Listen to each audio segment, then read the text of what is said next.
Hey guys, Drifter here. Welcome to Black Ops 3 In Depth. In today's episode, we're going to talk about some new recoil mechanics that have just recently been discovered that have been added to Black Ops 3.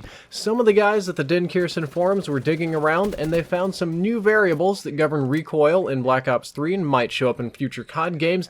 I thought that you would find that interesting, and the gameplay that you're going to get to see from me is using the ICR. This is a game where I joined in late, we were down really bad, I tried super hard to come back and just managed to pull it off. Then we'll hop on over to a different game, but I thought it would be relevant because every single time there's a patch, it comes out increased recoil control, increased ability to control recoil, and all of us just assumed that this meant less recoil in general because every COD game has had the same recoil since forever, but that's not so in Black Ops 3. What I'm about to talk about is extremely complicated, so I would highly recommend that you check out ProBaddies' original thread. It links to the original Kirsten thread. You can read all of his description and some of the other Den Bros' opinions and findings on it. So, unlike any other Call of Duty game, in Black Ops 3, a scalar multiplier is applied to your recoil whenever you're moving your gun.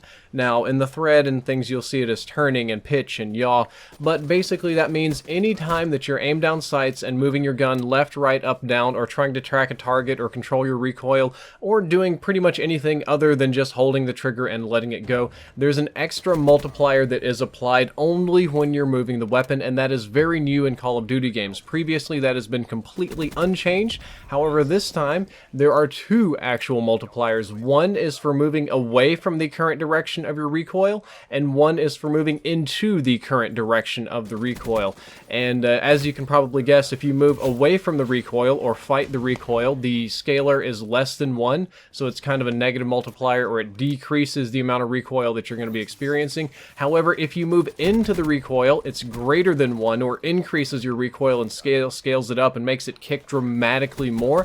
So do keep that in mind. While it's nice and this allows you to control your recoil more, if you're bad and you don't know what you're doing and you move your crosshairs into the recoil, it's going to be extremely difficult. So in this instance, it is always better to fight your recoil, so to speak, to always pull against it, drag against it, to try and hold the gun on center. In every single instance, that is going to yield you a better result than either letting it kick naturally or going with it. Now, in previous Call of Duty games, some people had the strategy where they would just kind of memorize the recoil pattern or what it is likely to do, despite being rather random, and they would kind of let the gun kick on its own and just kind of worry about one axis of aiming. However, in Black Ops 3, and that, that can kind of work in some games, I can understand that, like that good old MW3, MP7 and stuff like that. However, in Black Ops 3, it is always, and I mean every single time, always to your benefit to always try to control the recoil to minutia.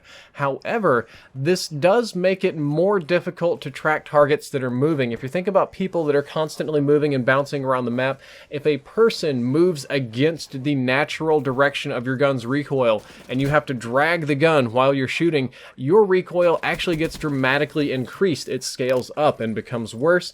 And in that sense, I also understand this mechanic because not too many people can shoot fully automatically and perfectly, track targets while they're moving. It adds some sense of realism that it's more difficult to shoot targets that are moving very, very fast. My best guess as to why this was added to the game is that, number one, it's going to make weapons more predictable. Your feel of the weapon will be better, it's going to be less random, and you're going to feel like you can control it. And number two, we have a new variable to fine-tune. This is something that you see being done in League of Legends and other games a lot. If we add new variables to recoil, it makes it much easier to fine-tune them, because previously we only had 3, so that's 3 levers you can adjust up and down to change the way a weapon feels. Now we have a potential of up to 5, or maybe a few more if you count their interactions, so it makes it a little bit easier to fine-tune the game. That's why all the new League of Legends characters have crazy passives and stuff. The same kind of idea applies here.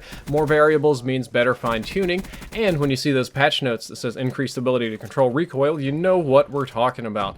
I will add a special side note, and that's that the mechanic seems bugged. Since view kick and gun kick actually have different coordinate systems, it's in your benefit to fight for view kick, but gun kick actually has an opposite opposite coordinate system, so that works against you every single time you try to control recoil. It's still better for you to fight the recoil because view kick is much more important than gun kick in almost every scenario, but because of their coordinate systems, it is a little bit bugged and it works counterintuitively in that nature. I'm hoping that somebody from Treyarch sees this, and I'm hoping it gets fixed in future updates.